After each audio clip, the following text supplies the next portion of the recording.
Hey there and welcome to the video about the power of word of mouth. Because before we even get started, I want you to really understand the real true power of word of mouth and what it can actually do for your business, or better yet, what the risk is if you actually don't leverage it. Now, some of you may know my story from the past, which is like I've been trying all kinds of different traffic strategies, right? So for example, in the past, I've been driving a lot of traffic from Google Ads. Back then it was called Google AdWords. And at some point, Google AdWords, like it delivered 99% or 98% of all the traffic that was coming into my business. So every lead, every customer, every visitor came from Google AdWords. And at some point, Google decided to change the algorithm. And because of that, I went from having a thriving business to zero, literally overnight. And the point of that is that if with these big platforms out there like Google and Facebook, and there's only a few big major platforms, and because of it, if you're driving a lot of traffic from any of those platforms, by definition you are at risk. Now obviously I'm not saying you shouldn't use those platforms, that's not the point. The point is that if you are depending on any of them, that's very, very risky, right? And with most traffic strategies that you can get started with today, they rely on one specific one of those things, right?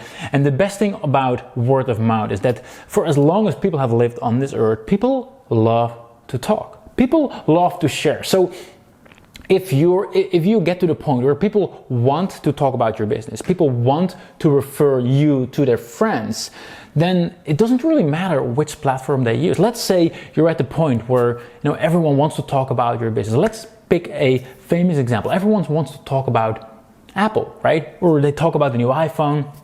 What do you think would happen if tomorrow Facebook would block Apple's fan page, or better yet, Facebook would stop existing? Boom, Facebook is gone.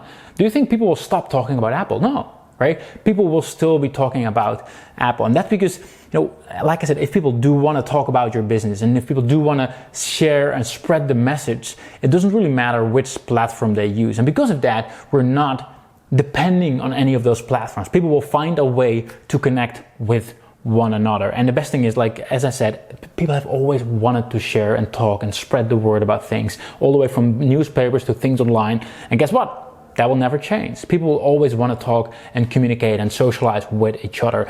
And that's why, one of the reasons why I'm so much of an advocate of word of mouth.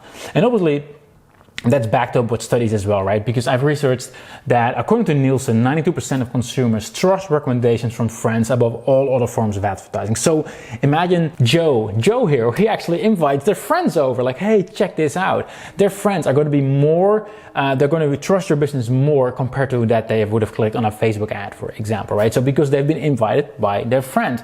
Also, 77% of consumers are more likely to buy a new product when learning about from friends or family. And also, according to Wharton School of Business, the lifetime value of referred customers is on average 16% higher than those acquired via other channels. In other words, if someone has been referred by a friend, they trust your business more. They're already in a better state compared to them clicking through on a Facebook ad. Now, that's all nice and all, and that's all great and all, but even though if word of mouth is great, I mean, as a business owner, who wouldn't want to be in the center, in the spotlight where everyone is sharing your business with their friends and they're talking about it? I mean, everyone wants that, right? But how do we actually do that? How do we actually leverage that as a business? I'll show you in the next video.